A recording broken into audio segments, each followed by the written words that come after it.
MCC पारित गर्ने एउटा मौकाको रूपमा अघि बढाउन खोजिरहेछ। त्यो सिम्टम देखिन्थे हैन, किन केही पनि भएको छैन हैन। सारा चाहिँ जस्तो बन्द पनि लकडाउनको नाममा स्कुल बन्द, एकातिर त जनजीवन समाप्त पार्ने, जस्तो आर्थिक कारोबार सिद्ध्याइदिने, पठन पाठन सिद्ध्याइदिने, सामाजिक सम्पर्क सिद्ध्याइदिने, समाजमा दुर्भावना पैदा गर्ने, मान्छेलाई चाहिँ खण्डित गर्ने हैन।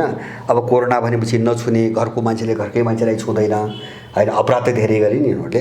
र अब सबैको मुख बन्द गरेर सबैलाई घरभित्र बन्द गरेर एमसीसी पारित गर्ने डिजाइनमा ओली सरकार गइरहेछ भनेर मैले सुरुमै बोलेको थिएँ र अहिले त्यो खुल्दैछ। जस्तो एमसीसीको प्रकरण फेरि आयो अहिले। किन एमसीसी नै के हो एउटा हुन्छ भने कोरोनाको एउटा च्याप्टरै हो एमसीसी हैन। जस्तो उनले त यस्तै आतंक फैलाएर काम गर्छन्। मैले धेरै उदाहरण दिएँ नि। यस्तै कुनै आतंक फैलाएर आफ्नो अपराधलाई अगाडि बढाउँछन् उनीहरू। त्यसैले अहिले लकडाउनको मौका छोपिकन एमसीसीको कुरो फेरि उठेको छ अहिले। र मलाई लाग्छ यो दबाब जबरजस्ती देशभरि चाहिँ तपाईँको व्यापारीहरूले पसल नखोलेको भए यो लकडाउन यिनीहरूले चाहिँ खुकुलो गर्दैनथे हैन। जस्तो बुटोलमा यिनले खुकुलो गर्नुभन्दा चाहिँ 5 दिन पहिले चाहिँ बजार सुरु भइसकेको छ रूपन्देहीमा हैन। काठमाडौँमा पनि 1 गतेबाट हामी खोल्छौँ भनेर घोषणा भइसकेको थियो। नाडाले निर्णय गरेर घोषणा गरिसकेको थियो। अब आउँदो 1 गतेदेखि चाहिँ देशभरि चाहिँ यातायात चल्दैछन्। व्यवसायी सङ्घले चाहिँ हामी चलाउँछौँ, लकडाउन हामी मान्दैनौँ भनिसक्यो हैन। मजदुरहरू 1 गतेबाट विद्रोहमा उत्रिने घोषणा गरिसके, ठेक्नु त पर्यो। त्यसैले नसक्ने भएपछि यिनले अलिकति खुकुलो गरेको जस्तो नाटक गरेका छन्। तर यिनको योजना के हो भन्छ भने मान्छेको यो चाहिँ आक्रोशलाई हैन मत्थर बनाउने, शिथिल बनाउने, अनि यिनले बिचमा चाहिँ त्यो हुको माफियाहरूको बिल गेट्सको योजनामा यिनको एउटा बनिबनाउ के छ भन्छ भने first wave, second wave, third wave, fourth wave भनी एउटा जाली शब्द रचना गरे छन्। जस्तो यो महिनामा अब चाहिँ तपाईँको दोस्रो लहर सुरु हुन्छ हैन। अब इन्डियामा त्यही भयो। जस्तो यो सेप्टेम्बर र अक्टोबरमा उनले थर्ड वेभ बनाएर छन् त्यहाँका माफियाहरूले। त्यसका विरुद्धमा इन्डिया व्यापी रूपमा प्रचार छ अहिले हैन। यो मान्छेलाई आतंकित बनाएर चाहिँ फेरि लकडाउन कस्ने यिनको डिजाइन हो भने अब यहाँ पनि चाहिँ भनिरहेछन्। केही डक्टरहरूको मुखबाट सुन्छु मैले जो माफियाले चलाछ। अब दोस्रो वेभ सुरु हुन्छ, तेस्रो वेभ सुरु हुन्छ हैन। अब चाहिँ अस्ति पनि स्वास्थ्य मन्त्रालय बोल्यो। अब चाहिँ 1 हप्ता 2 हप्ता चाहिँ एकदम खतरनाक छ, एकदम उत्कर्षमा जान्छ हैन। यो भन्न थालेको यिनले 3 महिना भइसक्यो हैन। अब 1 हप्ता 2 हप्ता एकदम उत्कर्षमा जान्छ। जस्तो अस्ति चाहिँ 2 महिना पनि के भनेको थिएँ, साउन र भदौको महिना क्लाइमेक्स हो, एकदम उत्कर्षमा जान्छ भने। अब भदौ गयो हैन। अस्ति भर्खरै चाहिँ त्यहाँको चाहिँ प्रवक्ता बोलेको छ। अब चाहिँ 2 हप्तासम्म चाहिँ एकदम उत्कर्षको चाहिँ खतरा छ। मान्छेलाई तर्साइराख्ने हैन, किन सामान बेच्नु छ नि, मान्छेलाई तर्साइराख्ने, आतंकित पारिराख्ने यो डिजाइनमा यिनीहरू बोलिरहेछन्, रिजममै डिजाइन बोलिरहेछन्। र अब यहाँ हामीले तपाईँको हेर्ने के हो भन्छ भने जस्तो एमसीसीको कुरा निकाल्नुभयो। अब यही बिचमा अनि चाहिँ जस्तो मान्छे त तितरबितर छ नि त, किन ध्यान कोरोनामा छ हैन। जस्तो मैले भने कोरोना यिनको हुन्छ भने एउटा चाहिँ हतियारले चाहिँ 10वटा शिकार गर्ने। जस्तो कोरोनाले कहाँ शिकार गरे, हाम्रो चाहिँ श्री सम्पत्ति लुट्ने योजना, देशको अर्थतन्त्रको मेरुदण्ड भाँच्ने योजना हैन, कसैलाई पढ्न नदिने योजना, अनि चाहिँ तपाईँको मानसिक विक्षिप्तता हैन। 3000 मान्छेले आत्मघात गरिसके अनि यो लकडाउनको अवधिभरि। त्यो कुरो यहाँको मूलधारको मिडिया भन्दैन, किन यो नभन् भन्ने पैसा खुवाएको छ हैन। जस्तो तपाईँको प्रिन्ट मिडिया, ठुला अनलाइन पनि देख्नुहुन्छ नि, यो समाचार नल्याउनु भन्ने पैसा खुवाएको छ। त्यो हामीले प्रचार हामीले मात्रै गरिरहेछौँ हैन। अनि चाहिँ तपाईँको सामाजिक पारिवारिक दुर्भावना हैन। कोरोना भनेपछि तपाईँको एकदम आतंकित बनाइदिए। अब यो चौतर्फी हान्यो कोरोनाले हैन। एउटा चाहिँ हतियार, 10तिर चाहिँ तपाईँको निशाना, एउटा यिनको रणनीति। दोस्रो यिनीहरूको रणनीति तपाईँको कस्तो हुन्छ भने हामीले बुझ्ने कस्तो हुन्छ भन्छ भने स्यालहुइया भन्छौँ नि, चिला आयो भन्ने हैन। अनि चाहिँ मान्छेले आकाशतिर हेर्छ, नभा चिलतिर हेर्छ, यतातिर स्यालले चाहिँ कुखुरा उडाइदिने हो। अब अहिले कोरोनालाई त्यो रूपमा प्रयोग गर्न खोजिरहेछ हैन। कोरोना गरेर त मान्छेले एकातिर हेरिरहेछ। अनि यो बेला एमसीसी पारित गर्ने, किनभने बच्चा आसु त हुँदैन त, मान्छे तनावमा छ हैन। मान्छे बोल्ने रुचि छैन आतंकले हैन। अनि यही बेला पारित गरिदिएपछि सक्यो। तर मलाई के लाग्छ भन्छ भने मैले अघि नै भने जसरी कोरोनाको रूपमा माफियाहरूसँग हाम्रो लडाइँ अब जीवन र मरणको लडाइँ हो हैन, हो त्यसकै एउटा हिस्साको रूपमा पनि एमसीसीको झन्डाफोर मात्रै गरौँ, त्यसको नियत के हो त्यो सम्झौता हेर्दाखेरि हामीले भन्यौँ। अब त्यो हामीले भन्नु पनि पर्दैन। 10 दिन अगाडि अमेरिकाको राष्ट्रपति बोलेका छन्, 15 दिन अगाडि। अब यहाँका सञ्चारमा पनि त्यो निस्किएको छ। अब यो पढ्नेहरूले, पढ्नमा ध्यान दिनेहरूले पढे हुन्छ। हिजोसम्म सिआइएका र रेन्डी बेरीले अब जेब खर्च दिएर परिचालन गरेका यहाँका पिएचडी होल्डर, यहाँका केही मिडिया, यहाँका केही मन्त्री सांसदहरूले इन्डो प्यासिफिक र एमसिसी एउटै होइन, केही सम्बन्ध छैन भन्ने त गरे। अस्ति चाहिँ ट्रम्प के बोल्यो हुन्छ भने अब एमसिसी अन्तर्गत नै यो चाहिँ के अरे इन्डो प्यासिफिक अन्तर्गत नै एमसिसी हामीले सहयोग नेपाललाई गरेको हो भनेर उनको डकुमेन्ट्स पहिले बोलिसकेका छ।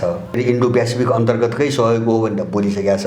उनको मन्त्रीले चाहिँ तपाईँको अब भियतनामदेखि लिएर नेपालसम्म आएर भाषण पनि गरेका छन् होइन। त्यो चाहिँ इन्डो प्यासिफिक रणनीतिकै अङ्ग हो भन्ने कुरो त साफ छ उनकै दस्तावेज अनुसार। अब इन्डो प्यासिफिक के हो भन्ने कुरा होइन, यिनले के भन्थे, यिनी सुराकीहरूले, यिनी पकेट खर्च उठाउनेहरूले के भन्थे भन्दाखेरि इन्डो प्यासिफिक भनेको यो पोलिसीको कुरा हो, कहाँ चाहिँ यो स्ट्राटेजी हो, यो सैन्य रणनीति कहाँ हो, यो चाहिँ पोलिसीको कुरा हो भने इन्डो प्यासिफिक क्षेत्रका सबै देशहरूको एउटा विकास उन्नतिको निम्ति काम गर्ने भन्ने बनाएको जनरल पोलिसी हो। उनको कुतर्क त्यो थियो। त अस्ति ट्रम्प 15 दिन अगाडि के बोल्यो भन्छ भने इन्डो प्यासिफिक रणनीति अन्तर्गत जो क्वाड भन्ने एउटा चाहिँ सैन्य संरचना बनाएको छन्, 4वटा देश हुन्, त्यो अगाडि बढ्न सकेका छैन होइन, सुरुमै बनाएको। अब त्यसमा चाहिँ जापान, अस्ट्रेलिया, इन्डिया र चाहिँ अमेरिका छन्। अहिले ट्रम्पले के भन्यो भन्छ भने इन्डो प्यासिफिक रणनीति अन्तर्गत क्वाडलाई अब हामीले विस्तार गरेर एसियाको नेटोको रूपमा विकास गर्नुपर्छ, नेटो सैन्य सङ्गठनको रूपमा, र चीनसँग चाहिँ अब लड्नुपर्छ, चीनका विरुद्ध लड्नुपर्छ। त्यसको निम्ति जसरी पनि इन्डो प्यासिफिक रणनीति अन्तर्गत एउटा हामीले एसियाली नेटो उसले नाम दिएको, यी नेटो जस्तै एसियामा मुभ गर्ने एउटा नेटो सैन्य गठबन्धन हामीलाई चाहिन्छ। त्यसको निम्ति सबै आबद्ध हुनुको निम्ति उसले अपिल गर्यो कसलाई, इन्डियालाई, जापान, कोरिया लगायत दक्षिण पूर्वी एसिया, साउथ एसियानका सबै देशहरूलाई ट्रम्पले चाहिँ तपाईँको अपिल गरेको चाहिँ 15 दिन काटेको छैन। भनेपछि उनीहरू इन्डो प्यासिफिक रणनीति र त्यस अन्तर्गत सबै क्रियाकलापहरू चीनसँग लड्ने योजनामा अगाडि बढिरहेका छन् र चीनसँग अब यही रणनीतिबाट लड्नुपर्छ भनेर ट्रम्पले बोलिसकेपछि अब यहाँका यिनी पकेट माराहरू होइन, यो अमेरिकन दूतावासका पकेट माराहरूले अब यसबारे धेरै व्याख्या गर्न आवश्यक मैले देख्दिनँ र मलाई लाग्छ हामीले पनि यसको धेरै व्याख्याहरू, मैले त सुरुमै भनेको थिएँ यो एमसिसीको नाममा घाँसको मुठो देखाएर चीनतिर मिसाइल हान्ने रणनीति हो अमेरिकनहरूको, मैले सिआईको मैले पहिले नै भनेको थिएँ होइन, त्यो मिसाइल रणनीति नै हो। त्यो ट्रम्पले आफ्नै मुखले बोले चीनसँग लड्ने रणनीति हो भनेर आफै बोले। त्यस कारणले मेरो यसमा भनाइ मात्रै के हो भन्छ भने जसरी कोरोनाको कुरामा माफियासँगको कुरा गरेँ नि, यो पनि अहिले जो विश्व किताबन्दी अब ध्रुवीकरण भइरहेको छ नि, ऊ चीन र चाहिँ अमेरिकाको अब त अहिले हो कि भोलि हो कि भन्ने छ नि त युद्ध भड्किने होइन, अहिले हो कि भोलि हो कि भन्ने जो स्थिति छ नि त अहिले भएछ नि विश्वभरि। अब यो जो किताबन्दी भइरहेको छ यो किताबन्दीमा पक्षधरता अथवा तटस्थताको लडाइँ भयो होइन। हाम्रो लडाइँ के हो भन्छ भने हामी चाहिँ अब सबैलाई चाहिँ आफ्नो ठाउँमा राखेर सबैसँग चाहिँ एउटा मैत्रीपूर्ण सम्बन्ध राखेर चाहिँ अगाडि जाने वा सिआइएको एउटा सैन्य गठबन्धनभित्र बसेर अब अर्को छिमेकी देशको विरुद्धमा युद्धको घोषणा गर्ने कुरो यति हो। हाम्रो देश त उनीहरूले कब्जा गर्ने त आफ्नै छुट्टै छ, त्यो प्रावधानअनुसार सबै उनका कानुन लाग्ने कब्जा गर्ने त छँदैछ। त्यति मात्रै हो नि कि अब चीनसँग लड्ने खुलेआम घोषणा गर्नुपर्छ एमसिसी पारित गर्दा। हिजो हामीले चाहिँ यही भन्दाखेरि हिँड्ने पत्याएनन्, अतिरञ्जित कन्सपिरेसी थ्योरी भने होइन, षड्यन्त्रको सिद्धान्तको कुराहरू चाहिँ यसले भने होइन। अब अहिले ट्रम्प बोले, उनको अन्नदाता बोलेपछि त अब त पत्याउनु होइन, अब त कुरो पनि भन्थे, हाइपोथेटिकल भने अब उनको अन्नदाता नै बोलेपछि त अब उनले त मान्नु पर्यो होइन। चीनका विरुद्ध लड्न इन्डो प्यासिफिक बन्या हो, इन्डो प्यासिफिक रणनीति अन्तर्गत एमसिसी आएको हो, उनको डकुमेन्ट्सले भनेको छ। भनेपछि चीनलाई समाप्त पार्ने मिसनमा चाहिँ एमसिसी आएको हो। अब यसलाई पारित गर्नेहरू, मैले भन्न खोजेको यसलाई पारित गर्नेहरूले त्यो तयारी गरेर बस्नुपर्छ। मेरो कुरो यति हो, किन यो हुन्छ होइन कि मैले भने नि कोरोनामा कि माफिया सकिने कि हामी सकिने, उनको साम्राज्य कि सकिने कि चाहिँ दुनियाँ सकिने। अब एमसिसीको हकमा कि चाहिँ सिआइए र चाहिँ तपाईँको रले पालेका चाहिँ यिनी गुन्डाहरूको अब अवसान हुने, सदाको निम्ति अवसान हुने। अब होइन, विश्वको किताबन्दी ध्रुवीकरण उनको पक्षमा गएछ भने उनको हामबाट हामी सिद्धिने लडाइँ त यही हो। यो बेहोर्नै पर्छ, यो हामीले पनि बेहोर्नुपर्छ, उनले पनि बेहोर्नुपर्छ। र मलाई लाग्छ यो दुस्साहस गरिकन उनीहरू कसरी आउँछन् मैले यो चाहिँ बुझेको छैन होइन। ट्रम्पले त्यति कुरा गरिसकेपछि चीनलाई समाप्त पार्न र उसँग लड्नको निम्ति इन्डो प्यासिफिक रणनीतिको एउटा सहयोगलाई यिनले कसरी स्वीकार गर्छन् मैले त्यो बुझ्न सकेका छैन होइन, कुन अर्थमा स्वीकार गर्नुहुन्। तर यो युद्धको घोषणा हो र त्यो ढङ्गले जानु खोज्यो भने मलाई लाग्छ यिनको पनि चाहिँ तपाईँको भविष्य मैले देख्दिनँ। एमसिसी आइपिएस अन्तर्गतकै सहयोग हो भनेर उनले डकुमेन्ट्स लेखिसकेपछि त्यो चीन गर्ने रणनीति हो कि होइन होइन कि आइपिएसभन्दा बाहिर हो। अमेरिकाले सिधै चाहिँ आइपिएससँग कुनै सम्बन्ध राखिकन एमसिसी पैसा पठाएको छ त्यो भन्नु पऱ्यो नि यिनीहरूले, होइन। उनीहरूले दस्तावेजमा लेखेका छन् यो चाहिँ इन्डो पेसिफिक रणनीति अन्तर्गत हामीले नेपाल लगायत सबै देशलाई दिएको हो भनेर डकुमेन्ट्समा भनिरहेछ। अनि यिनले कसरी आइपिएस र एमसिसी अलग हो भनिरहेछन् भने मैले त्यही भने यिन त पकेटमा हुन्, मैले यो शब्द त्यही कारणले प्रयोग गरेको हो, होइन। उनलाई चिया खाने पैसा हालिदिन्छु गोजीमा, होइन, एउटा रिपोर्ट सूचना बुझाए बापत, होइन। उनको त्यो पकेटमा भएको पैसा बोलिरहेको हो, उनको दिमाग त बोलेको त होइन। त्यस कारणले यस्ता दरिद्र मान्छेहरूको तर्क के हो भन्ने अब यो चाहिँ मलाई लाग्छ यो छलफलको विषय पनि बनाउनु हुँदैन यो, होइन। जस्तो गुप्तचरले के गर्छ, होइन, अर्काको आश्रयमा बाँचेको दलालले के गर्छ, होइन। जसको भरमा उसको पाकेट खर्च चलेको छ त्यसले कसको कुरो बोल्यो, हु कसको कुरो बोल्यो। तपाईँको हुमा विश्व स्वास्थ्य सङ्गठनमा त्यो वेबसाइट हेर्नुहोस्, अमेरिका र बिल गेट्स फाउन्डेसनको लगानी मात्रै चाहिँ तपाईँको 70% भन्दा माथि छ। दुईटा संस्थाको, अमेरिकाको र बिल गेट्सको चाहिँ त्यहाँ चाहिँ दिएको पैसा खर्च जो वार्षिक दिन्छ नि त्यो 70% छ। अब बिल गेट्सले फन्डिङ गरेका अरू संस्थाहरू जस्तो विश्व आर्थिक मञ्च अथवा जोन हपकिन्स के अरे चाहिँ ब्लुमबर्ग स्कुल लगायतका थुप्रो संस्थाहरूमा उसले लगानी गरेको छ। अब तिनी समेतको जोड्ने हो भने त तपाईँको 90% हुमा फन्डिङ गर्ने त उनीहरू छन्, माफियाहरू छन्। भनेपछि हुले कसको कुरो बोल्छ, मैले भने नि हुले त चाहिँ 2017मा यिनले नामाकरणको कोभिड-19 भनेरै नामाकरण गर्यो। अर्को त हो त किन, हुका मान्छे त उनले दिएको पैसाको तलब खाने कर्मचारी न हो, हुले कसरी अर्को कुरो बोल्छ। अनि यहाँको गुप्तचरले अनि पकेट खर्च चाहिँ तपाईँको उठाइसकेपछि अनि चाहिँ अर्को कुरो कसरी बोल्छ, कसरी बोल्न सक्छ। त्यस कारणले अब यो सबै यिनीहरूको यो नौटङ्की हो, प्रहसन हो, होइन। मैले भने नि अब त्यसको निम्ति के हो भन्छ भने उनले आफ्नो डकुमेन्ट्समा र आफ्नो स्पिचमा यो इन्डो पेसिफिक रणनीति अन्तर्गत होइन भन्न लगाउनु न त, हामी त्यहाँ हेरौँ, त्यसपछि बहस गर्छौँ।